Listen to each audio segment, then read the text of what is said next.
Credo di essere una persona che ama fare le cose e risolvere i problemi. Risponde così alla domanda se ritiene di essere un uomo di destra o di sinistra. Luigi Sposato, uno dei prossimi nomi in lizza per la scalata a Palazzo Moroni, l'imprenditore che uscirà allo scoperto il prossimo venerdì.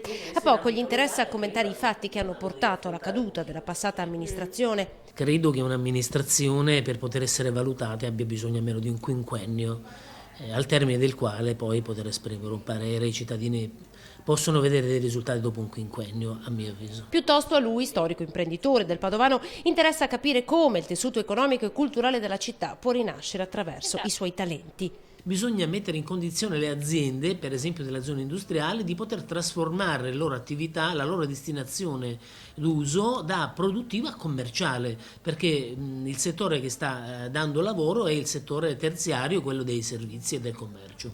Venerdì alle 10:30 Palazzo Moroni Sposato chiarirà ogni dubbio cercando una collocazione nella geografia politica padovana.